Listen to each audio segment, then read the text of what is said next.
They thought the walls would protect them. They thought distance would save them. They thought the steppe was too far away, too empty, too insignificant. They were wrong. From the endless grasslands of Mongolia came an army that moved faster than fear. An army that did not wait for siege towers, that did not fear winter, that did not negotiate weakness. They rode day and night. They fired arrows in perfect synchronization. They vanished into dust and reappeared in flames. Cities that had stood for centuries collapsed in weeks. Empires that believed themselves eternal fell in a generation. This was not just conquest. This was transformation. And at its center stood one man, Genghis Khan. The storm was no longer forming. It had begun. Chapter 1. The Rise of Temujin. Before he was Genghis Khan, before he commanded the largest empire in human history, before cities burned beneath the hooves of Mongol horses, he was a hungry boy abandoned on the steppe. The wind of Mongolia does not forgive weakness. It sweeps endlessly across open grasslands where survival depends on strength, loyalty, and speed. In the 12th century, the Mongolian plateau was not a unified nation. It was a fractured world of rival tribes, constantly shifting alliances, blood feuds, and brutal betrayals. Into this world, around 1162, a boy named Temujin was born. His father, Yesugei, was a tribal chief of the Borjigin clan. From birth, Temujin was surrounded by tension.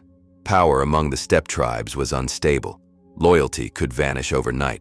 When Temujin was still a child, his father was poisoned by a rival tribe, the Tatars. Overnight, everything changed.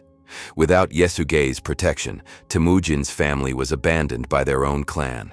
His mother, Hulun, was left alone in the harsh wilderness with several children to feed. They survived on roots, wild berries, and small game. Hunger was constant. Winter was merciless. This was not the childhood of a prince.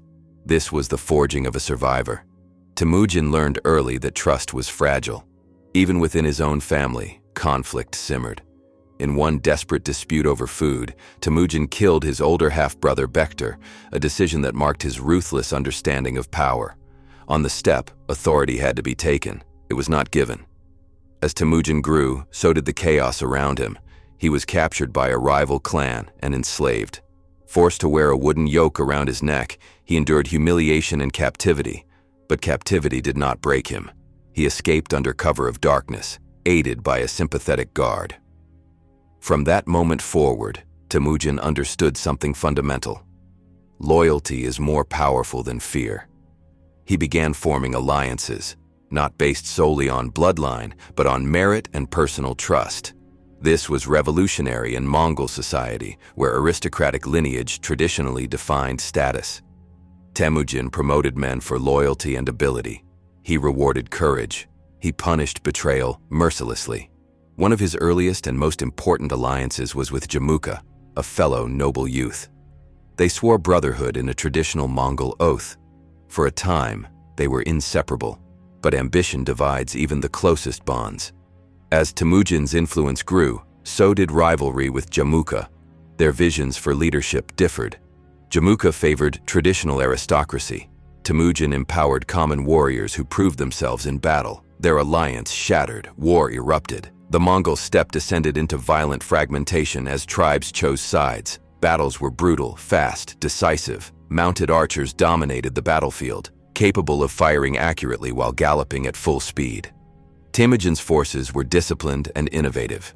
He reorganized warriors into decimal units, groups of 10, 100, 1,000, and 10,000, breaking traditional clan loyalties and replacing them with military structure. This strengthened unity. It created a professional army. But Temujin also understood psychological warfare. When cities resisted him, he annihilated them, sending a message that spread faster than his cavalry. When tribes submitted, he spared them and integrated them into his ranks. Step by step, rival by rival, Temujin crushed opposition. The Tatars were defeated. The Merkits were destroyed. Jamuka was finally captured. When offered the chance to live as a subordinate, Jamuka refused. According to tradition, he requested an honorable death without bloodshed. Temujin granted it. Even in victory, there was complexity. By 1206, after decades of war, alliances, betrayals, and survival, Temujin achieved what no Mongol had accomplished before. He unified the Mongol tribes. On the banks of the Onan River, tribal leaders gathered in a grand assembly known as a Kurultai. There, Temujin was proclaimed with a new title, Genghis Khan, often translated as Universal Ruler or Oceanic Ruler. It was more than a name. It was a declaration. The scattered tribes of the Mongolian steppe were now one nation under a single supreme leader. But Genghis Khan did not seek peace. He sought expansion. The steppe had forged him through hunger, betrayal, slavery, and war. Now he turned his gaze outward, to the rich cities of northern China, to the Silk Road, to empires that believed themselves untouchable. What began as a boy abandoned in the wilderness was becoming something far more dangerous. A storm, not of wind, but of hooves. And this was only the beginning. In the next chapter, the Mongols will unleash their cavalry upon the world, conquering China, Persia, and beyond, building the largest land empire in human history. The rise of Temujin was just the spark. The fire is coming. By 1206, the Mongol tribes were united under Genghis Khan. But unity was only the foundation. The real ambition lay beyond the horizon. To the south lay the Jin dynasty of northern China, wealthy, fortified, confident in its walls and armies. China was no minor opponent. It possessed vast populations, organized bureaucracy, and advanced military technology. But the Mongols possessed something different: mobility. Each Mongol warrior traveled with multiple horses, allowing them to rotate mounts and maintain speed for days. They could cover extraordinary distances in a fraction of the time traditional armies required. Speed became their greatest weapon.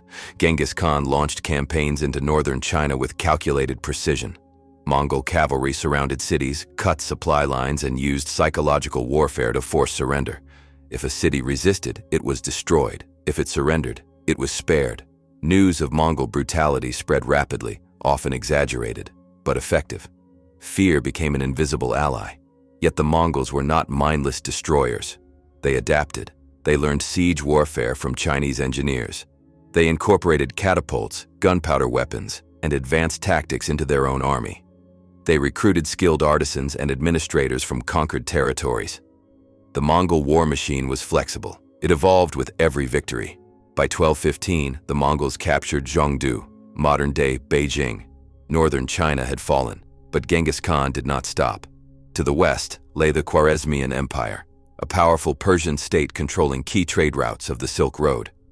At first, Genghis Khan sought diplomacy. He sent trade caravans westward. The Khwarezmian governor executed them. It was a fatal mistake. Genghis Khan interpreted this not just as an insult, but as betrayal. In 1219, he launched one of the most devastating military campaigns in history. Mongol forces advanced in multiple coordinated columns across vast desert terrain. They attacked cities like Bukhara, Samarkand, and Urgench with ruthless efficiency. The Khwarezmian Shah fled. His empire collapsed within years. Entire urban centers were annihilated. Historians estimate millions may have died in Mongol campaigns, though exact numbers remain debated. The Mongols used terror strategically. Survivors were sometimes released intentionally to spread stories of destruction. Resistance became rare. Submission became survival.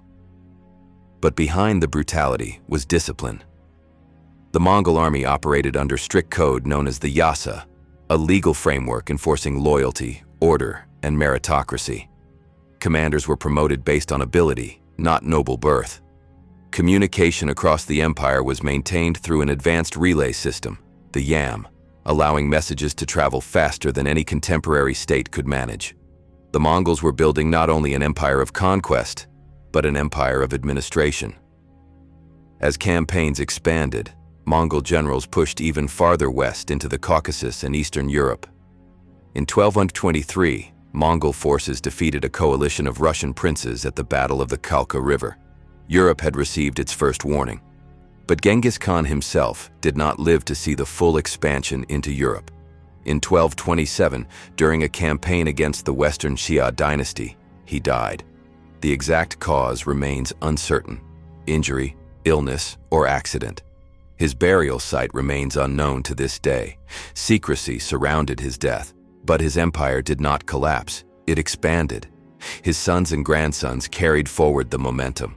Ögedei Khan continued campaigns into China. Batu Khan led Mongol forces into Hungary and Poland. Kublai Khan would later complete the conquest of China and establish the Yuan dynasty. At its height, the Mongol Empire stretched from the Pacific Ocean to Eastern Europe. It became the largest contiguous land empire in history, but conquest alone does not define an empire.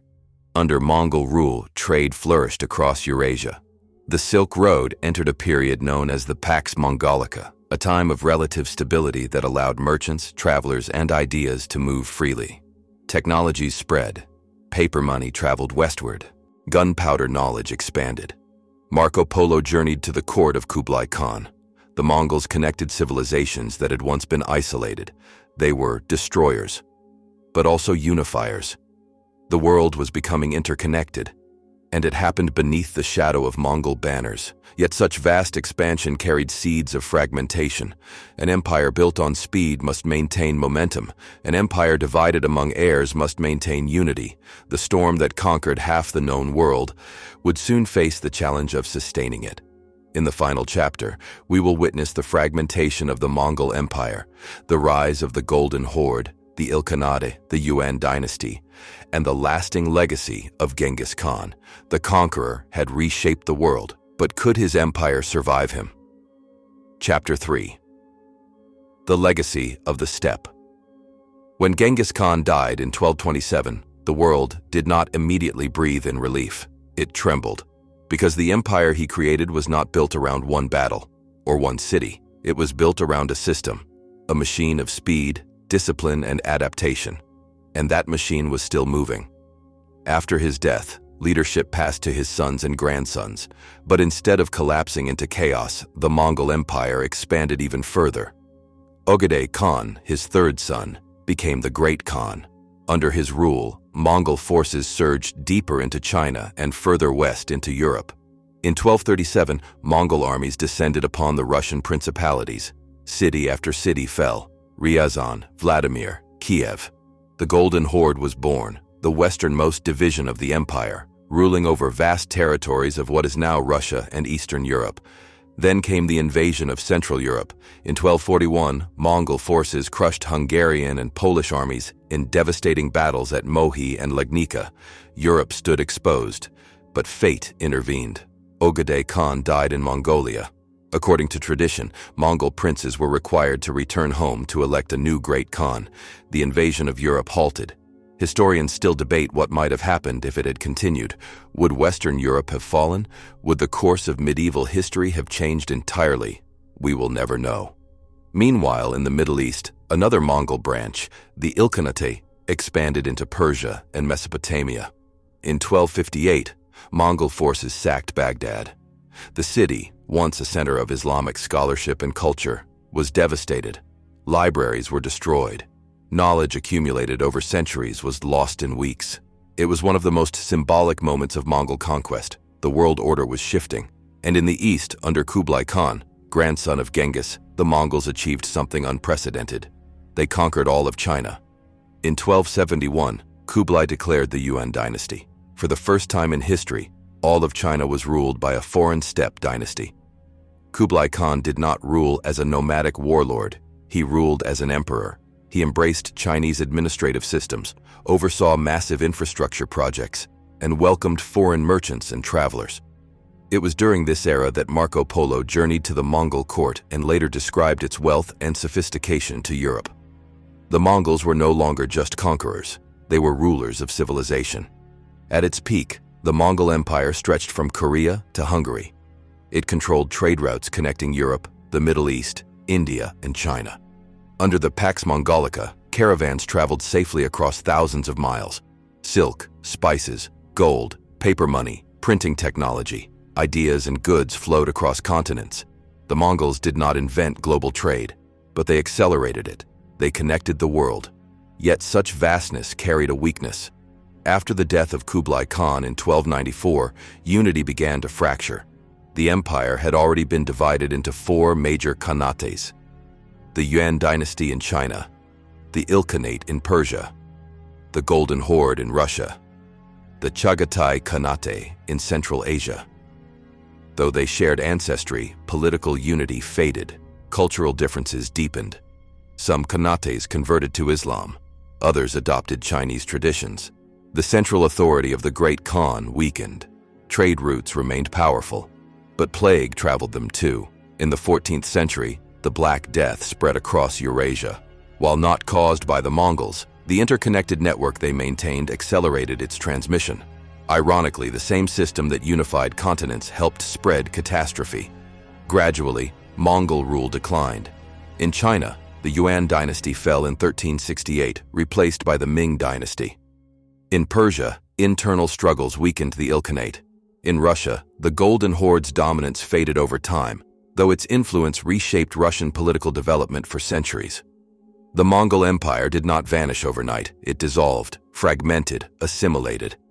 But its impact remained. The Mongols demonstrated that mobility could defeat walls, that merit could outweigh aristocracy, that a society born on horseback could rule cities of stone. They altered the balance of power across Eurasia. They reshaped borders. They influenced trade, warfare, diplomacy, and governance. And at the center of it all stood a boy once abandoned on the steppe. Temujin, Genghis Khan. To some, he remains a symbol of destruction. To others, a military genius and nation builder. In modern Mongolia, he is a national hero, his image towering over the steppe in statues of steel. History remembers conquerors differently depending on perspective, but no one denies the scale. The Mongol Empire became the largest contiguous land empire in human history, born from hunger, forged in betrayal, built on speed, sustained by discipline, and remembered for its unstoppable storm. Empires rise, empires fall, but few reshape the world so completely, from a child surviving on wild routes to a ruler whose cavalry thundered across continents. The wind of the steppe still blows, and in its echo rides the legend of Genghis Khan.